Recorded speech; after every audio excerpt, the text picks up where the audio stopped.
You want that. Amen. Amen. So we're here with John Williams and DeJuan Reeder. So how you guys doing today? Good, good. How you doing? That's John and that's Yes, DeJuan. ma'am. So just so you'll know, they're the same, handsome though. All right. So good to have you guys on the show. All right. to And be here. so you're authors. Yes, ma'am. Yes. Okay. So you wrote a book. That's what that would mean if Yes, you're an indeed. author. Yes, indeed. Yes, indeed. Man. All right. So what's the name of your book? The name of the book is Before You Adult, What the Classroom Doesn't Teach You. All right. All right. So they're here. They're Detroiters, native Detroiters. Yes, ma'am. All right. And what school did you go to? Because Went they're, to, they're young enough to ask what school. Yeah. Went to Henry Ford Academy of Dearborn. All right. So you give a shout out to Henry Ford Academy. Shout out to Henry Ford. Yeah. All right. All right. So is that where this came from? Yes. Actually, yeah. Yeah, We was in high school together. We decided way back then, like, we have to write a book about our lives, and it ended up turning to Before You Adult, what it is today, through Okay. maturity, honestly. All right. So other than being authors, what do you do? I'm an IT professional, so currently I work and do IT consultants for different companies. So networking, servers, and anything in the information technology field. Okay. So you like me, black IT. That's right. That's right. Nothing like black IT. All right. And how about you? I'm part owner of a cleaning company. Oh, Yeah, okay. so just entrepreneurship is what. So, would you want to shout out the name of your cleaning company? Yes, it's the name of the cleaning company is Just in Time Cleaning Services. And Yeah, what do you we're based out of Southfield. We do commercial cleaning, mainly commercial cleaning. Yeah, so Okay, yeah, give a shout out. This is business. We trying to get most you some definitely. money. Appreciate that. Yeah, don't be shy when it comes time to money. That's right. That's No, right. definitely. Yeah. That's right. So, how long ago did you write the book? We started writing it about a couple years ago, actually. Okay. And, So, how long have you known each other? About About almost 10 years. almost over 10 years. Pretty At much this 10 So you years. went all the way through high school together. Yeah, except like 1 year. Yeah, I left, moved to Atlanta for a year and came back. Oh, okay. So about that year is like the lost year, but other than that, It's like a dog. You wasn't like 7. Right. right. Yeah, definitely. But I mean, so did that help for you to go away and come back? And did you see some things? Definitely moving out of Michigan and able to see like just the Southern culture. It's it different. Definitely, yeah, it definitely did It's help different. getting exposed to different things. Yeah, but coming back was, I feel like, definitely the best decision for me. Yeah, and see, you talking about your cleaning business. We got somebody on here say I definitely could have used him today. Yeah, no, definitely. So yeah, we'll get that information out sometime during the show. We'll make sure we'll give you the information, and so you can talk about it. So you guys did you decide in high school to write a book? That's when it originated, Yeah. based on like conversations we used to have, and we was like, no, we need to write this down, and then 10 years later. come So to you fruition. had the wherewithal then to say you need to write this down, huh? Yes. Wow, Yeah. wow, that was awfully smart. So how long have you been out of school? High school? High school. Oh, okay. So I 7 didn't go years. to college, but yeah, 7 years, Oh, okay. So we coming up on a reunion soon. possibly. Yes. All right. So we want to get a little bit more involved into the book, and this book is called Before You Adult. All right. So it's saying before you get into adulthood, there's some things that you might wanna take care of. Absolutely. Right. So did you see that before you became an adult? So you were in high school when you saw some things. Yes. So it's like a yes and a no, Okay. because like a lot of it comes through experience. Because like when you like turn 18, you really just thrown out there and figure it out. And that happens a lot in the home though, like where you just like, oh, you 18, yeah, it's time for you to go. So it was like what we prior to like before adulthood, what we knew, and then through like experience, what we learned, and like the best way to navigate life. You know what I'm saying? Through like our eyes. Okay. So these are things. Now, while you were in school, did you notice it was some things that were missing? Is that the conversation you guys were having? Well, the book originally started, it didn't start as what it ended with, well, before you adult. Originally, it started as just what we were missing among classmates, but then when we got to adulthood, we realized we were missing a lot to be successful adults. So over time, we just took our experiences and just put them into this book and sectioned it off to make sure that people had the information they needed to be successful. Because it's not always just about career. It's not always just about your friends. It's a bunch of different things. So give me one of the chapters in the book. So one of the chapters is who's at your lunch table, right? Because when you're in high school or when you're even in the corporate environment, you're always at a lunch table with a select group of people. That's right. And you're going to be as far as who you hang around with. Proverbs 13:20, which we include a scripture in there because it says, "He who walketh with wise men will be wise, but a companion of fools will be destroyed." So that's powerful right there.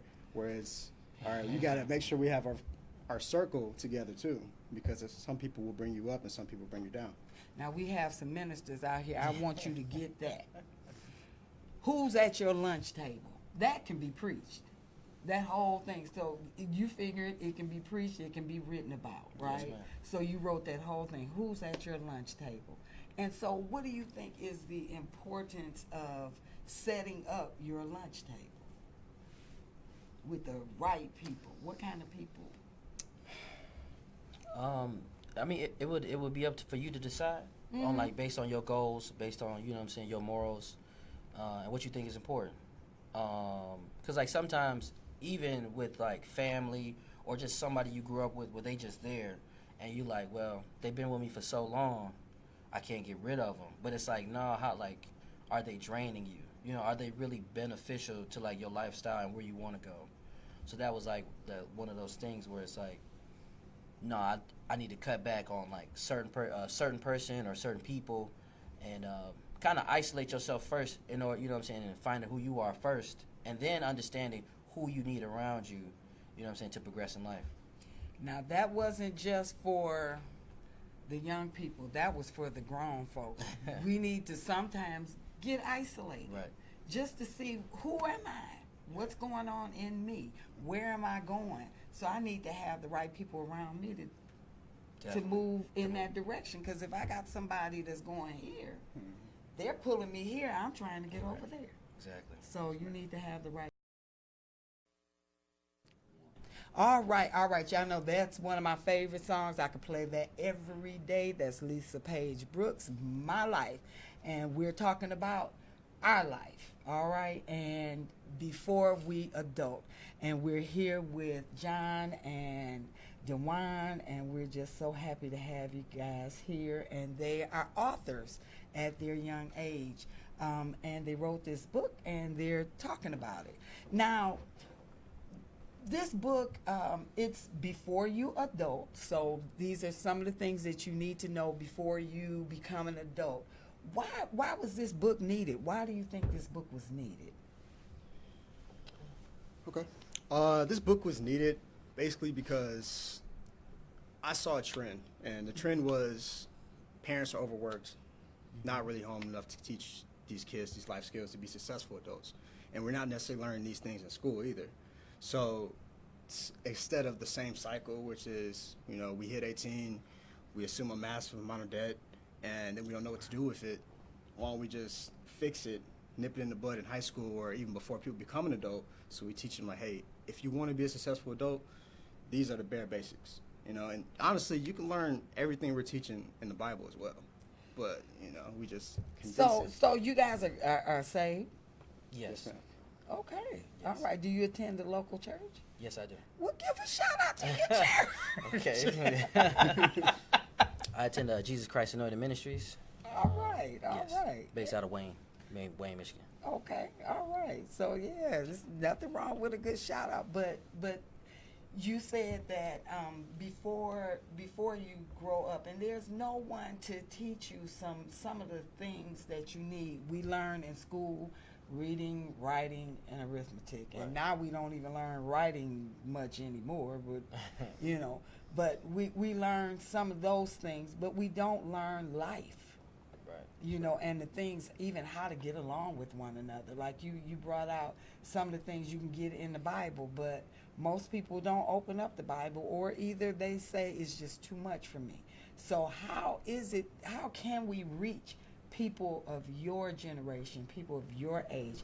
How can we reach them? Is this book different as far as self-help books? Oh, absolutely.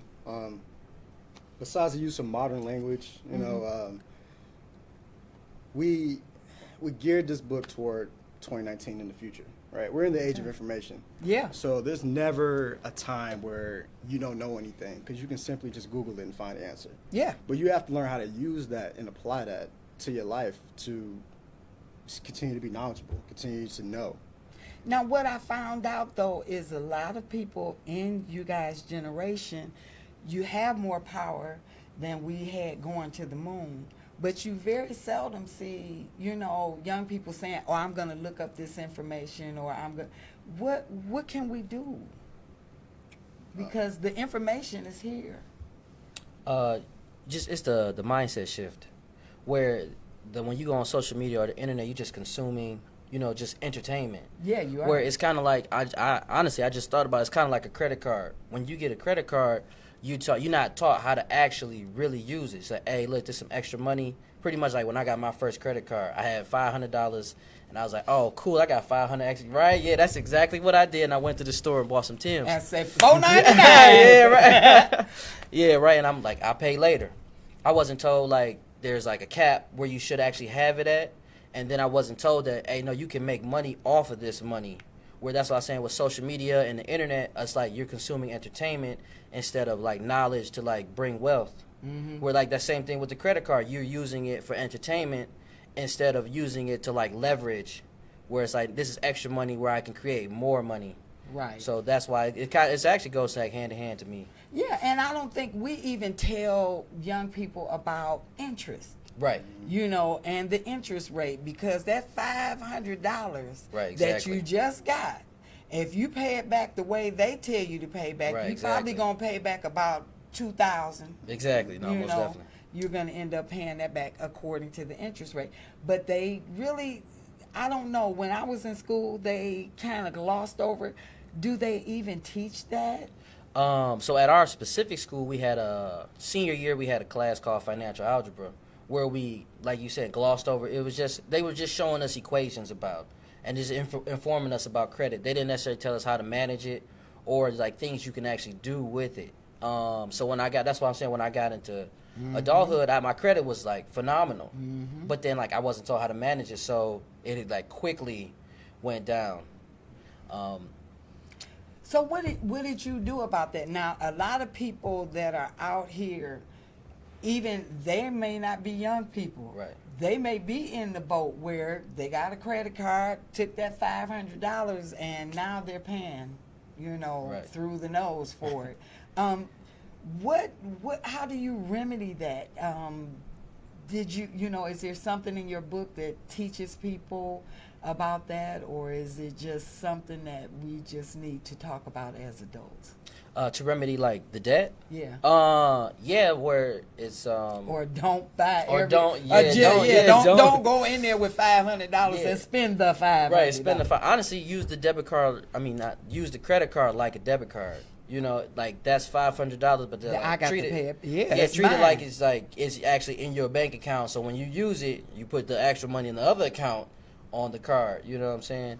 And then you build from there. And then, like I was saying, when you created money with it, where like right now in Detroit, they got homes for like very cheap. And if you go on there, they have a list on there. What you can do is, and they show you what needs to be done on the home. So if you building your credit the right way, you could take the credit card, fix it up, and then right there, then you leverage right there, and then now you got a rental property. So now the interest rate is kind of like null and void because now you're making money off the money that you were given freely. Right, and that's being a wise steward. So let's go back to the Bible. When the the guy gave out the talents. Exactly. And you're supposed to go and take that Yeah. 2 and at least double it up. Yes, At ma'am. least double it. So that's being a wise steward Right. over your money. And the scripture tells us that we should occupy till he comes. Definitely. And occupy means nothing more than do business. Exactly. And we should do business and we should be wise stewards, right? Right, most definitely. So we can't be a wise steward if we don't know what Right, to if do. we don't know You what to know, do, we yeah, see the money and definitely. we say, gym shoes. Right, I can exactly. do this. I can finally go get my red bottoms, you know. Definitely, So, and you out here impressing people you don't even like. Yeah, exactly. Yeah, that's a big one right there. You don't even know. You don't even know them or like Yeah, them, and you're definitely. impressing them. So, is that the extent of the financial piece that you have in the book, or is there anything else in the book about finances? Well, we also talk about, because we wanted to give a corporate and an entrepreneurship perspective of it. Yeah. So we also talk about, when it comes to money management in general, is how to create profit, how to manage loss, how to stack. You know? How to manage loss. That's good. That's good. And so, and the reason why we constructed the book, how we constructed it, which is the first chapter, is setting your price, setting your standards, knowing yourself, adding value to yourself. That basically sets up the rest of the book. Because once you know your purpose in the world, buying shoes doesn't equate to spending the same $200-300 on moving towards your purpose in life. You know, Wow. it's not the same. Wow. Life don't become the same after you realize, like, once I realized I wanted to be an author, nothing else really mattered besides me being an author, or besides my daughter. But, you know. Yeah, and you know, the sooner you can get what you just said, that you figure out what your purpose is, and my purpose in life is not to buy some gym shoes. Right. You know, my purpose in life is to do something to leave a mark in this Right, world. that's correct. You know, to help somebody else, and as you help someone else, the Lord is going to help you. Definitely. You know, he's going to make sure you have something to do to give to somebody else. So that's great. How old were you when you figured that out? 23. That's good. That's good. That's perfect. And we have a lot of people that's still walking around that do not know what their purpose, and they're unhappy because they can't figure out what it is they're supposed to do. So in chapter 1, if I read chapter 1, that would get me in the right mindset, huh? You read the very first chapter, yes. Very first subsection, that's exactly what we go at. That's So important. in that first chapter, you're giving me more information on me. In the first chapter, we really give our backstory and how we got there, but we also give like the how-to. So it's not only, hey, here's our story. Here's also how you can duplicate it. How can you find your purpose? How can you add value to that? How can you set your standards and never settle?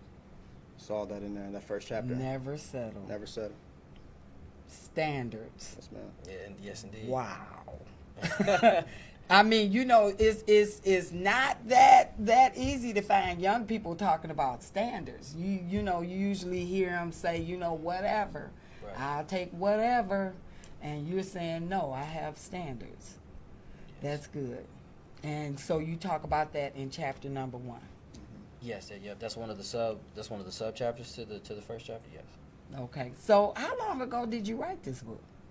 Well, we published it like 2 months ago. Yeah, but like you- within like the two-year span, we wrote it Yeah. and like finalized it this year. And it took 2 years because, you know, we were only 23. We were still growing as well. So the more we were writing, the more we were learning about ourselves, the more we can add back into the book. So did you have to go back and say, this wasn't Oh, it? yeah. Yes, definitely. Yeah, a lot. For sure. Strike that off. Yeah, Strike that off. definitely. Yeah, that's not working for me. We're going to go to a break and we'll talk some more about this book. This is a very good book. Very good book. And we're putting screenshots of the book on the screen so that people, and where can they go get this book? You can go to beforeyouadult.com and you can spell you with U or Y-O-U. It doesn't matter. Reach the same destination. Yes, indeed. Oh, we're available on Amazon as well. Okay. So, So just in case- digital. Yeah, just in case y'all not say like, oh no, I don't know what that web. You'll buy from Amazon. Right, Yeah, yeah. you'll definitely- You know, yeah.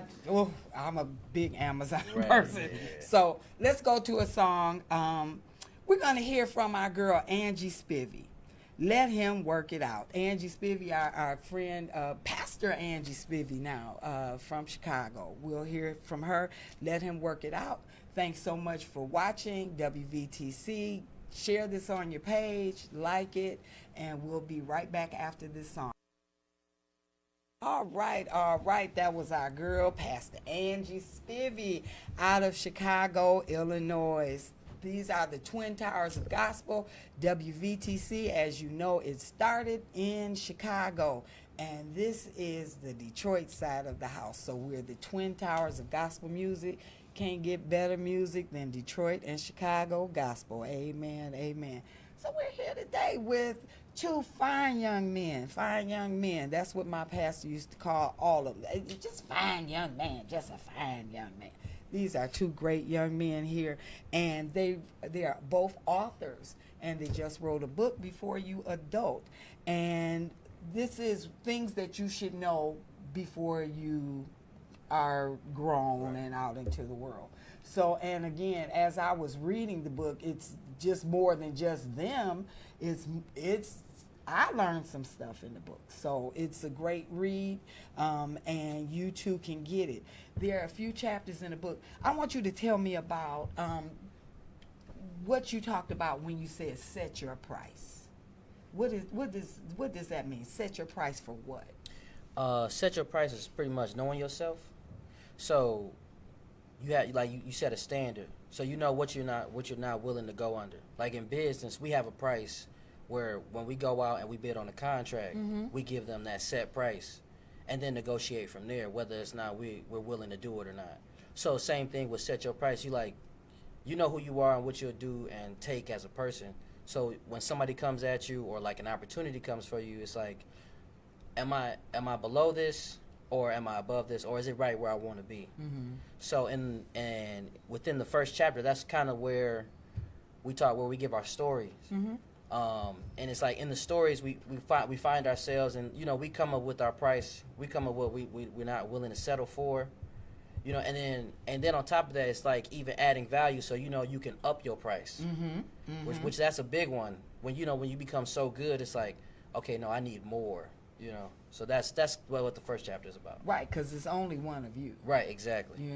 So and the Bible, we go back to the Bible. It says, count up the cost. Definitely.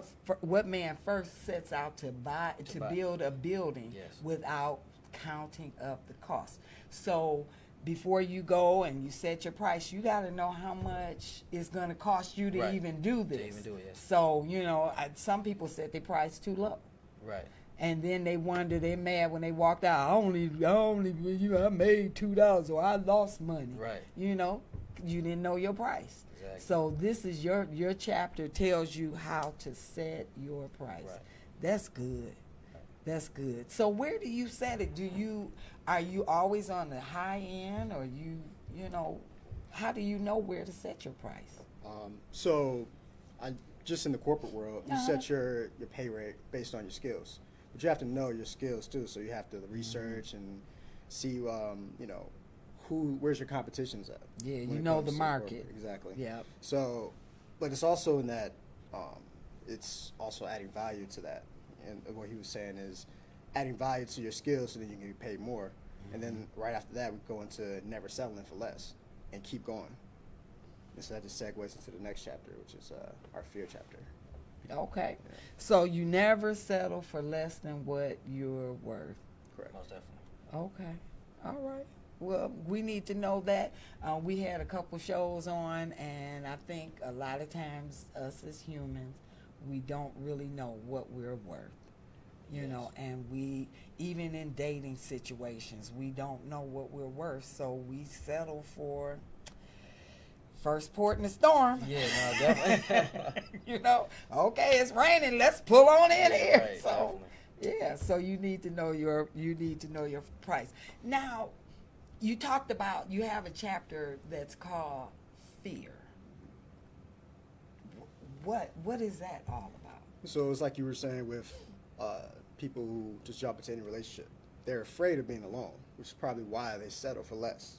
And it's the same reason why people don't advance outside the comfort zone, because once you're uncomfortable, that's also an aspect of fear, the unknown. Okay, so I need you to say that again.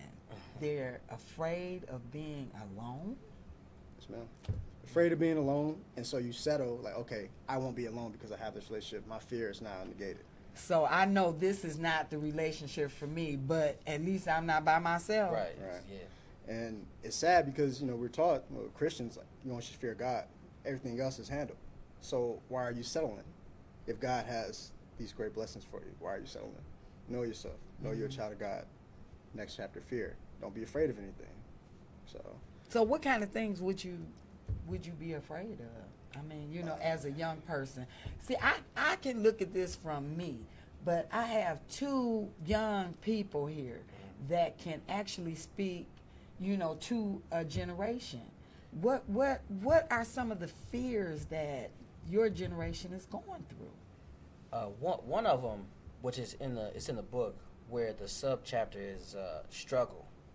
So that's where we're talking about when I'm saying the credit cards, and you going to buy the things and you can't afford them. So you're afraid to show that you're struggling, or you're afraid to be struggling at all. Where it's like through struggle, through pain, like you become greater. And like they don't understand that, so it's like they stay in a comfort zone. So it's like the fear of changing through the struggle, that's what they're really afraid of. And it's honestly being afraid of yourself, like what you can do or what you can't do. Right. Where they're afraid to find out if I can't do it. They're afraid to find that out. Oh, I can't do that. It's Some people are afraid of success. Exactly. No, like I was one of them. It was like, I'd rather be mediocre. Where the Bible says, to whom much is given, much is required. So in my mind, when I was a kid, I was like, well, I'm gonna just be stupid, right? Yeah. And it's like, then you can't require me of nothing. In my mind, I know I'm smart, but it's like, no, I'll play dumb. No, I'm gonna play dumb. I'm gonna play dumb, so you can't tell me that, hey, no, you smart, you should do that. And it's like, nah, I'm gonna be small. So right. I get that. And you just want you like I just want to just get along and get by. Right. I'm good because I know if I shoot for this, it's gonna be a struggle. Right. Exactly. And it's a big payoff. Definitely. But it's a big struggle too sometimes. Definitely. And we know, like with the butterfly, the butterfly can never be a caterpillar can never be a butterfly without a struggle. And the bigger the struggle, the bigger the butterfly. Right. And that blood goes through the wings and all of that during that cocooning process, during the struggle. So even during our struggles, the Lord is building us. Definitely. And we're finding out we got some stuff in us that we didn't know we had.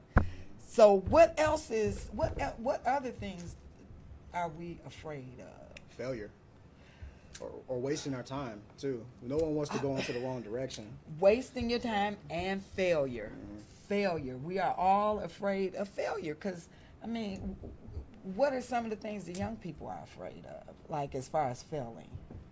Is it your peers? Publicly failing. Publicly failing. That Instagram or the social media shame where it's like everyone's on you, that some people can't handle that ridicule. Right. So, because see, you guys have something that we never did. We didn't have social media. Right. So the only people that we heard from were our circle. Right. And the people that we know. Oh, you are. Now you hear from people you don't even know. You don't even know. Yeah, they finding out about it. Yeah. It's like, wait a minute, you don't know me. Right. So you're afraid to fail. Yeah, and humiliation. Humiliation. Like through the failure, definitely. Yeah. Definitely. Nobody wants to be looked down on. Definitely.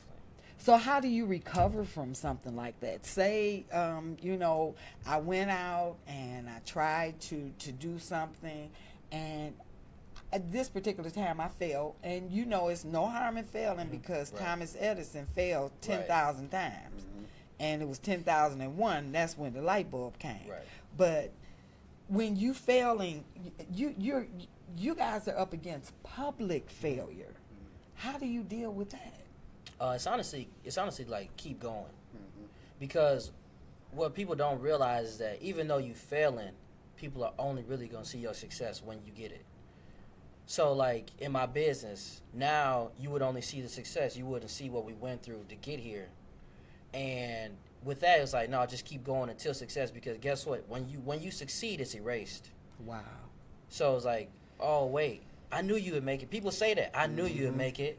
Oh, my gosh, you know. But then it's like, nah, but now you forgot about when you was talking down on me.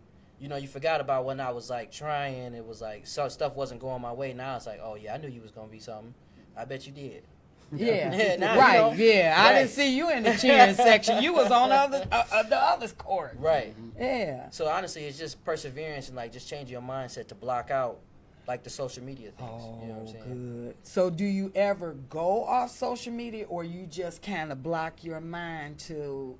Because social media is a good tool, but do you just say, "I'm not gonna do it"? It's a both. Yeah, like in social media, people post what they want to post. So when they're showing their lavish lifestyle, but then you see them at the store and it's like, yo, that's something completely different. Yeah, you know, it's like you showing what you want. So honestly, that's a way to mask it as well. It was like, show what you want. You know, you don't have to show everything. Mm-hmm. So even your failures, you don't have to show your failures.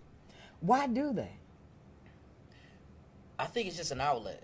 Okay. Like when people go on Facebook and then they just type, you know, they Right, type they rant, they type the rant. It's, oh my gosh, and it's, you know, it's their outlet. But then also they're seeking attention as well. You know, misery loves company, so they want to be comforted instead of like finding some way to fix it or change, which was another one of the things that you scared of. You scared of change.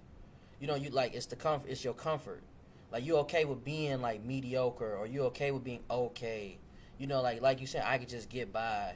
Like this $10 an hour job is cool, you know, even though I'm struggling, and if I just like persevere or just go through something a little more, then I can get a little more, you know. But then people don't understand that cycle when it's like, where honestly, if you saw the cycle was like, well, guess what? I struggled right here, but then when I was done, I felt better. But then it's like, you know, when you level up, it's a different level. It's a different level of struggle. It's a different level of uncover, you know, new levels, new devils. So when you going up, it's like, dang, do I really want to face that? And it's like, well, how far can you go?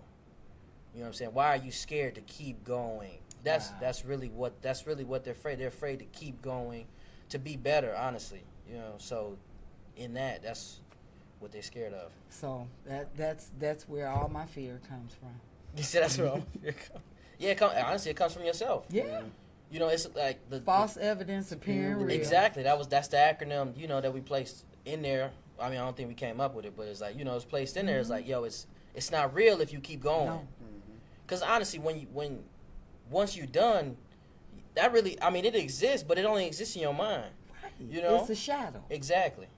Yeah. So when people see you, like I said, they forget about the success. Like you said, it's a shadow. They don't see that if all the lights is on. You ain't gonna see that, you know? You know what? You better come on up in here. You don't see that when the lights are on. That's great. That's great. That's great. And a lot of people don't. Yes. They just don't see it when the lights are on, that you could be a success. Well, we've got more. They're going to talk about investing more than you're consuming. We're going to go to a break right now. We're going to hear Detroit's own Esther Smith, evangelist Esther Smith with He's Able. We'll be right back after this song. This is WVTC, the gospel radio station, Detroit. And if you have any questions for these two young men, make sure to type them in, all right? All right. That was Detroit's own evangelist Esther Smith with He's Able. And I think that was written by our own Bishop Andre Woods. And we're back here with our two friends, John Williams and DeJuan Reeder, and they wrote a book. And the book is called Before You Adult. And these are kind of life lessons for young people. I think they're for any person. You know, you put before you adult, we probably should have put while you adult, while you doing before and during, you know, because some of these things that you're saying and some of these points that are in the book are just fantastic. So we left off and we talked about investing more. You have a chapter in the book, investing more than you consume. Yes, ma'am. Okay, and tell me about that. Investing more than you consume is to build a better life, you have to make investments in yourself, whether that's financial, whether that's your mental, just reading certain books, whether it's going to church, reading the Bible, whether it's working out, something, changing diet. You have to make investments more than you consume. Because if you consume, you drain yourself. Yeah. It may seem like, okay, yeah, you're indulging, you're having fun, or you're doing this, that, and the third, but you're really draining yourself of time, you know, and that's where the investment comes in, because over time, those investments is going to build you up.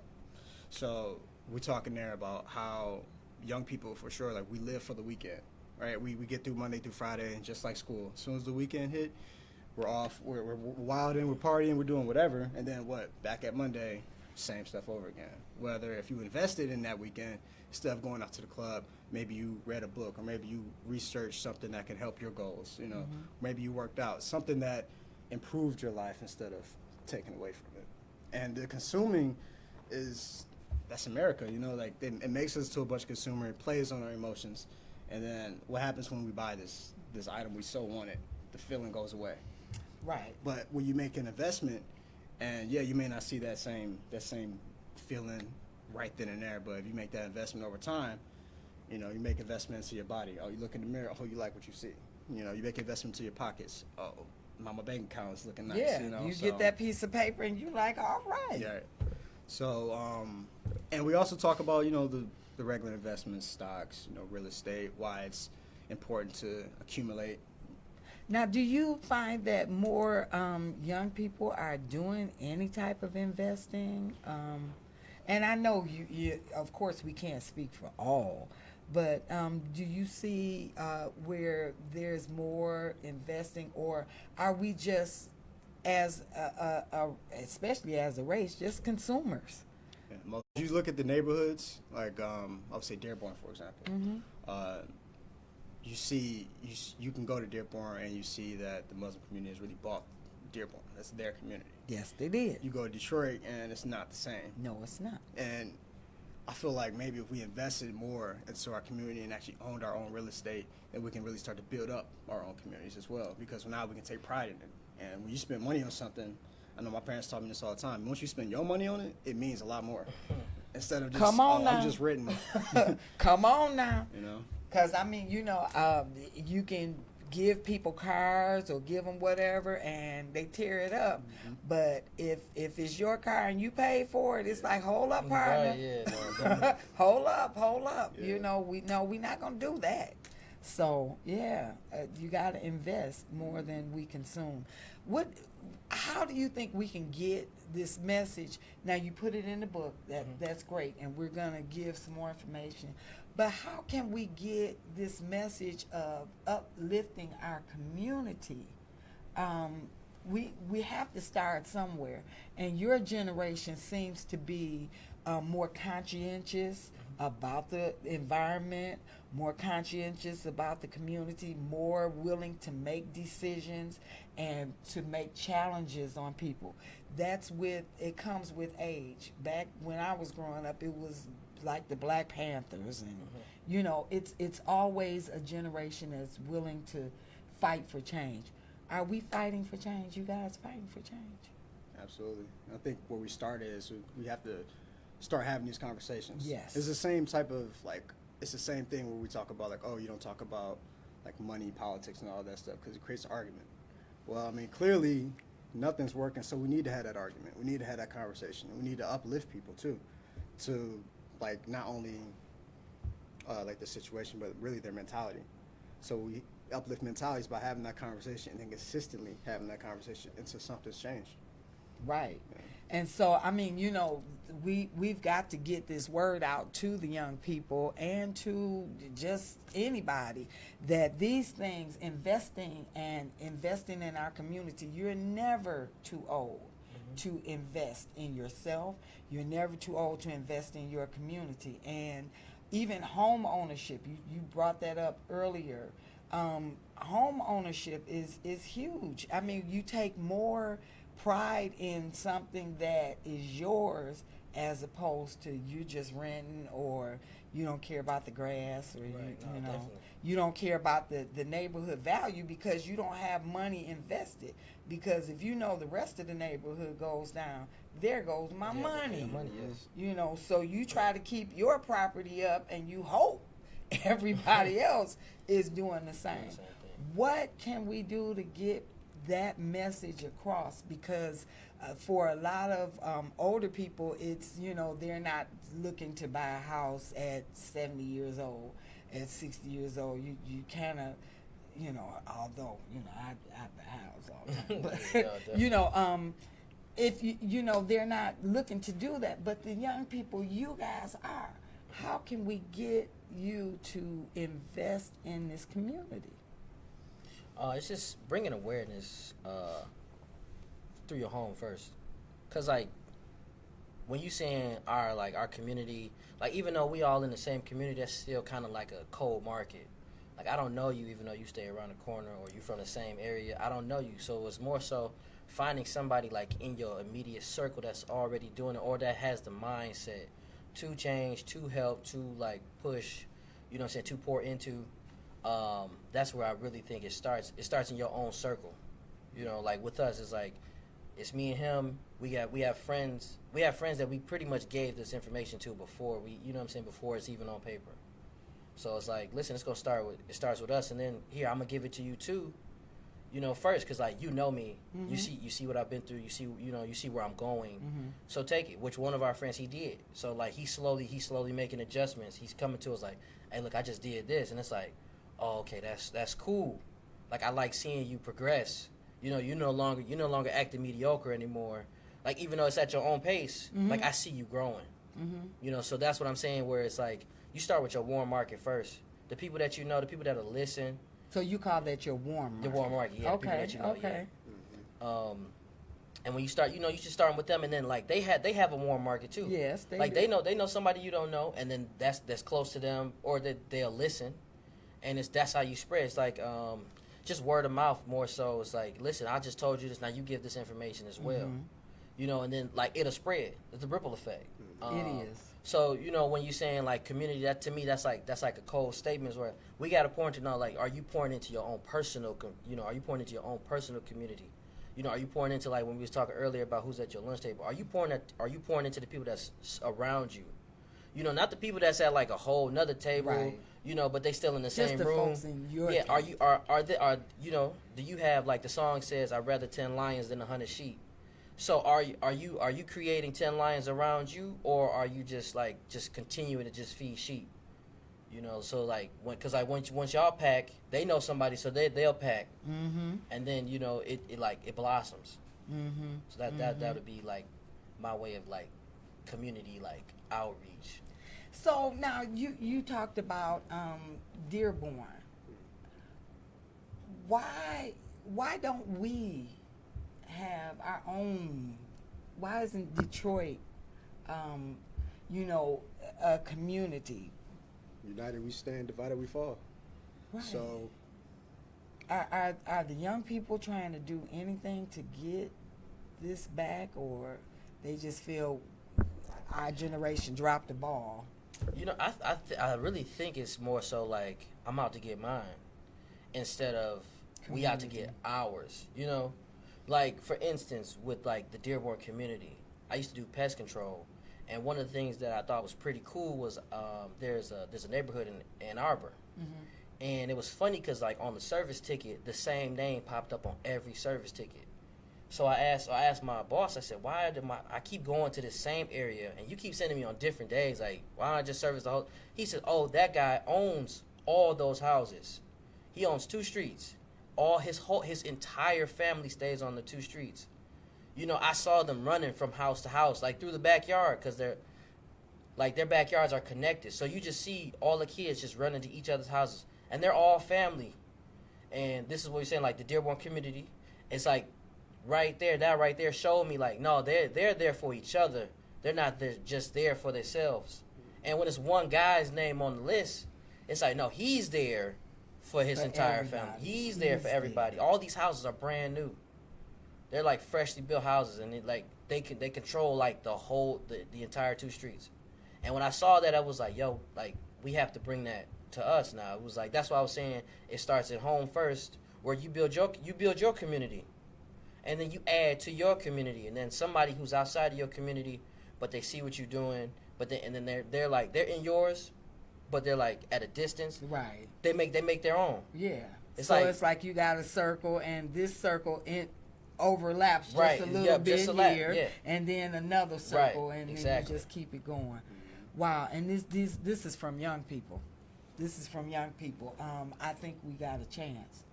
I think we got a chance. Let's go to another song. We'll be back to talk to these young men. But before we go to the song, tell them where they can get your book. You can get our book at beforeyouadult.com, which is the U spelled like U or YOU. All right. Or you can also go to Amazon. Amazon, you know, your trusted Yes, marketplace. Amazon. Right. All right. So we want to see some increase in sales. These young men are really trying to do something in this community. I see it. I see it. I see it. And we've got to learn to support one another. And you guys know, because you support WVTC Radio Detroit. You support us, and we thank you. So we know that we're not talking to you because you're the supporting group, but we've got to start supporting each other as a community, you know, as a community. So let's go to this song. This is another young lady that we heard here in Detroit. She's not from Detroit, but we heard her here in Detroit right here at WVTC Gospel Radio Detroit.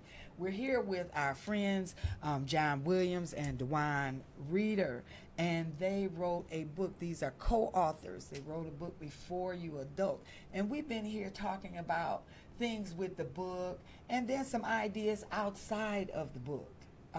But we want you to go and get that book because it's really important. Now, this book, I read it, and it's not a hard read. Right. So it's geared for, you know, young people. Yeah, Absolutely. Yeah, so anybody can read it, but, you know, don't think that you have to have a degree to go outside and say, oh, Lord, what are they talking about? No, it's in layman's terms. You can read this book. You can understand it. You can give it to your children. You can give it to your grandchildren. You can give it to the kids down the street.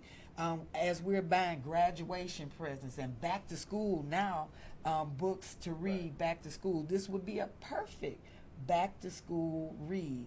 And I know in the summer we used to give the kids book reports to do, and this would have been a wonderful book to do a book report. They're learning something while they're reading. So it's just not reading, writing, and arithmetic. This is life skills, and we need to know about some life skills. There are a couple other things in the book, but before we get to the book, we talked about there was how you guys got on this journey of wanting to at least even help somebody else.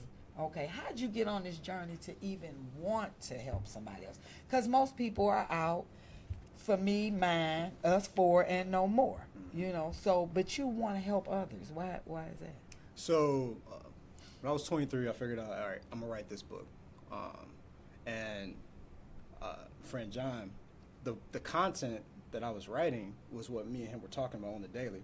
So it was like, yo, John, I need you to help me finish this book. Well, I'm not gonna be able to do it myself. So and it came about because a lot of my peers were asking me questions like, hey, you know, like I had just gotten like a really nice job. I think it was paying around $70K a year, and it was for my friends. They were like, yo, I'm still making, you know, this. How'd you get there? And I'm like, oh, dude, you just learn this skill. You know what I'm saying? This is how you act in an interview. This is include a cover letter. You know, include a 30, 60, 90-day plan. You know, when you apply for these jobs, and I kept giving out advice, and I was like, you know what?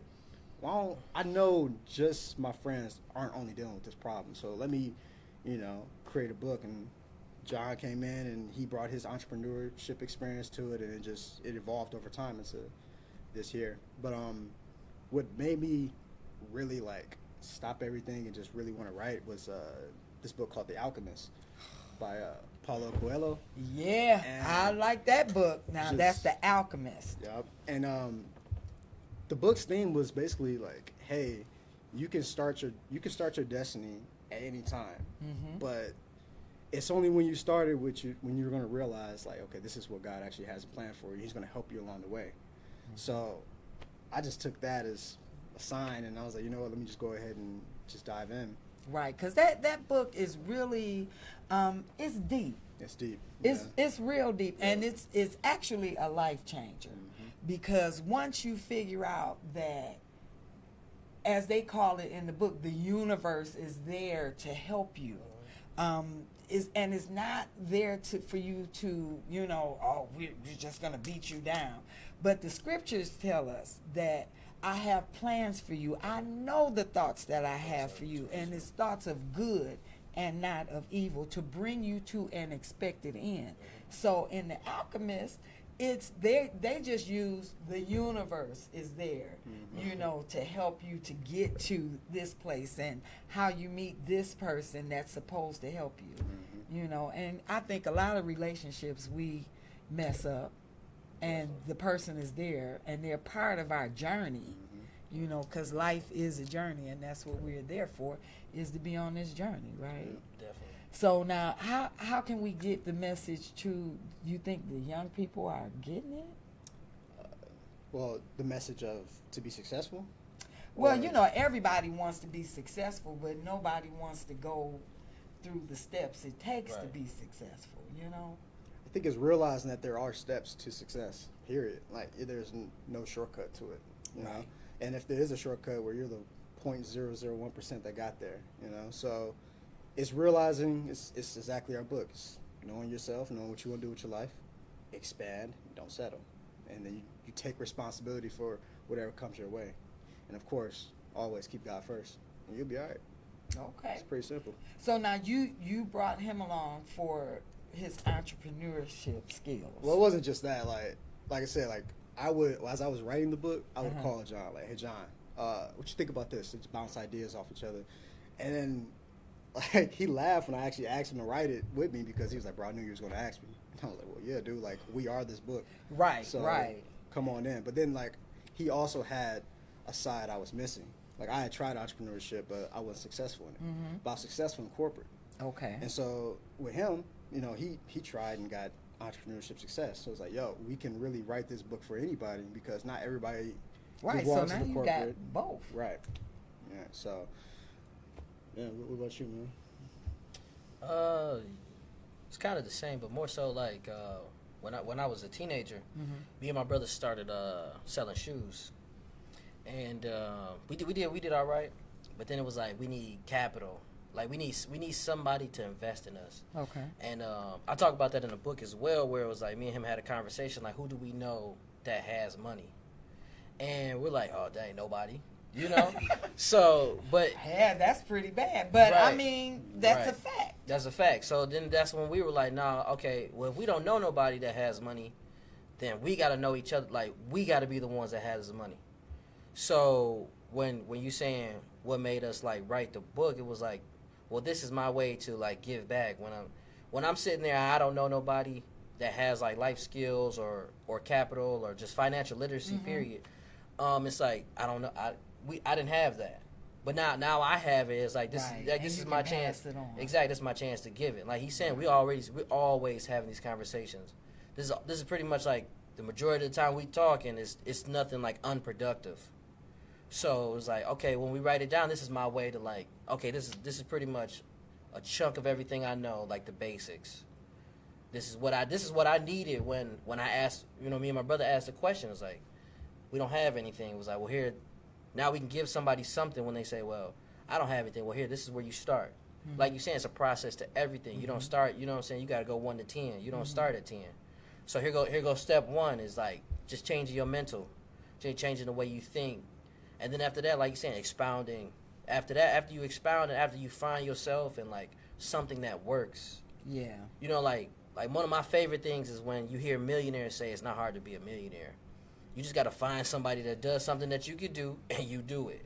And when I heard that, it's like, and I've heard it repeatedly, and it's like, dang, okay. Like when I used to do network marketing, and the thing they preach in there is coaching. Like you got to be coachable, you got to be teachable. Like just watch who brought you in. If they're successful, or somebody else in here, if they're successful, just watch what they do, and repeat it, and then you'll be successful. So that was my thing, was like with the entrepreneurship, it was like, yo, we saw what I do, like the clinic, we saw that before, and then it was like, okay, that's cool. We saw how it could work, but it didn't. So when me and my partner, we got together, it was like, let's do that. Well, we saw what worked, we duplicated it, and then, you double down on what works. So with that, and it's like, now I have that information for somebody else, and they're like, here you go. This is what I didn't have that you have now. So there's no excuse. Now I'm going to ask you a question, both of you guys, and this may seem funny. Would you read this book? Yes. Yes, I have. So. Oh, so you so you went back and read it. Yeah, anyway. you go back. You go. I mean, it was more so like, because it's yours. First, it was like, yo, we got a book, but then when I started to read it, I said, yo, this is a page turner as well. Like, what's next? So you found it interesting. I did. Yes, I did. What about you? Yeah. So I've been reading since I could read like books. Like I wasn't the SpongeBob kid or Disney, Nickelodeon. I was in the books. Okay. So I know. For me, it gave me the same experience of when I pick up a book or when I picked up The Alchemist. I was like, wow, like I'm actually learning something. Right, because I think I read that book in a day. Right. As quick as you just. I couldn't wait to get back to it. Right. Yeah. I think I read that one in a day. So you would read the book. Yeah. Absolutely. Okay, and you have read. Now, when you read the book, did you find something else? Yeah, because so the way we wrote the book was half of it. It's interview style. Mm-hmm. So like DeJuan will ask me a question and then I'll answer it, and then I'll ask him a question, he'll answer it. So it's more so saying, like, when I read my stuff, it's like, oh, I said that, oh, that's right, okay. Yeah. And then it's like his stuff is like, oh, wow, that's going on in your stuff, and I'm like, wow, that's crazy. Yeah. And then but because like that's the part where we work on it together, but it's like it's your section, so it was like, oh, this is something else I can add to myself over, or on this side. And then even then when we reading it, we see a lot of parallels, so where it's like, oh, that works over there too. And honestly, we had that conversation. It was like, hey man, I was reading your side of the book, man, and I'm like, I was saying the same stuff, and it's like, yeah, that's crazy that it's a parallel. So when people are thinking, oh yeah, like entrepreneurship or owning a business, anything is like, that's hard to do. It's like, nah, if you read this book, you see on his side it's like he's talking about the same stuff, just in a different world. Yeah. So if you apply it in this world, you can still find success. Yeah. So now, we're not gonna go through the whole book because we want them to buy it, right. Okay. So now there is one chapter in there, and it deals with the age of information. Tell me, and that is so important now, especially with our cell phones, social media. Information is everywhere, but I don't think we get this information. It's everywhere we look, but we don't get it. So what do you mean when you wrote this chapter, The Age of Information? Opportunity has really expanded because we have the internet, because we have computers. We have a whole computer in our pocket. Yeah. Call it an iPhone, but it's really a computer. Yeah, more than we had going to the moon. Exactly. They went to the moon with less. They didn't have this. Definitely. And we got it. Right. Even my whole career field of being in IT would not be possible without the internet. So, and it's a lot of different careers that are popping up. Like, I know a lot of people are actually getting into like video games, esports. Yes, yes. Things like that. You got e-commerce websites. You got social media influence. You got a whole bunch of ways to make money off the internet. And it's like, we wanted to show people like, hey, like, you're on the internet, but you're just consuming. But if you wanted to make money off of it, all you have to do is just change your mindset on it. Like, this can be a tool instead of entertainment. Right. So, and the age of information is really just to show people like all the information, it is out there, but you have to look, in the right direction. Why do you think people, because it appears that most people rather be entertained than to get information. Do you think your generation is any different wanting to get information? Or do they like to be entertained like the rest of the world? I don't think entertainment's a generational thing. Right. Because I was taught either you are the entertainer or you're being entertained. Most definitely. One of the two. Okay, I like that. Yeah. It's a lot of work to be an entertainer. It was a lot of work for us to write this book. Like 2 years is a long time. Yeah. Right. And even though we had our own personal lives, this was still time taken away. Even completing the book, I don't think me and him slept like that last couple weeks, like really more than 2 hours. So did you have a deadline? Did you set a deadline for the book? We Yeah. attempted. We kept missing it because it kept evolving. And Yeah. like, so the first time we almost got done. The motherboard with the final master copy on it was fried. Second time, we was trying to edit it through Google Docs. Google Docs corrupted the document. But each time, like, it ended up becoming this final product, which is, like you said, easy to read, easy to understand, and it became something greater over time. And that's the struggle. Mm-hmm. Exactly. That was the struggle, and that was the pain. You know, because you telling me you lost the book? Man. Yeah, right. Lord. Twice. My heart. Oh, Lord. Twice. Yeah. So. And that's why But see, we learned from it too, because now we had multiple master copies. Multiple. 3 hard drives full of our Yes, so. yes. Yeah. So I mean, so with the age of information, what do you think that people can get from this? I mean, what points are you bringing out in that chapter? Realize times have changed, and you have the internet, which is the greatest tool of our generation. Use it. Like, you have no more excuses. You have no more excuses to be ignorant. You have no more excuses to not know how to do something. Yep. When you have YouTube for free, Google for free, these resources for free, you just have to use them. But I'd rather play. Yeah. Yeah, no, indeed. I'd rather play, Yeah. Instead of getting this information, because once it's here, nobody can take it. Right. True. They can take your phone and you cut your service, Right. and you'll never get any more information. But what's here is already Right. there. So that's a good point. That's a good point. You talked about you got another chapter, Cream, and another chapter, It's Your Fault. Right. And I mean, just tell them what Cream is real quick. Just Cream. It's based around money. So like the acronym is Cash Rules Everything Around Me. So Tell them again. cash rules everything around me. Cash rules everything around me. Cream. All right. Right. Yeah. So it's just a chapter just based on money. Y'all came up with that? No. No. Oh. Definitely not. We put it in the book. Okay, well, I'm like about to pat y'all on the back saying y'all winning. Yeah. It might have been Biggie Smalls, but we're not sure. Okay. Okay. Oh, okay. Okay, I can see where he would have said that. Okay.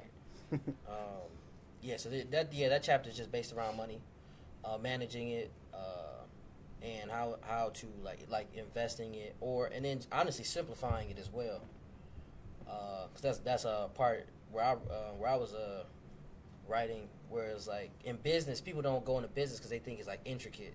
Yeah. So they're like, I don't know, like just even like this isn't in there, but like even just forming an LLC, where I get a call saying, well, I don't know how to do that. I'm like, hey, guess what? It's $50. It's a form. Send it. Guess what? You got a business. Exactly.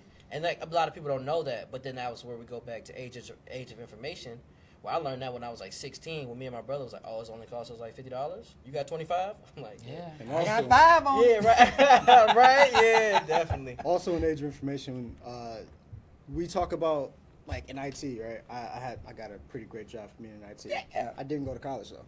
So and we Really? and we wanted to explain to people like now this information is out here, like in IT, right? If you want to get you the same job that a bachelor or even a master's can get you, all you have to do, learn this information. They have it on Udemy, CBT Nuggets, YouTube. Gain it, you take a test, you get certified, now you're in there. Yeah, because I was going to ask you, are you certified? Yeah. So, Oh, well, that makes all the difference. but even still, I didn't really go high up with my certifications. After a while, the certification is just your base. Yeah. And then after Yeah, that, but that'll get you in the door. oh yeah. And then you prove yourself after you're Right. in the door, but I've learned that some things we have to have that everybody may not have to have. Right. You know what I mean? Mm-hmm. Where my nephew can go in and do whatever he want to do, but my nephew Right. has to have some paper. Right. Definitely. Yep. Definitely. Yep. Unless you're an entrepreneur and you're working for yourself.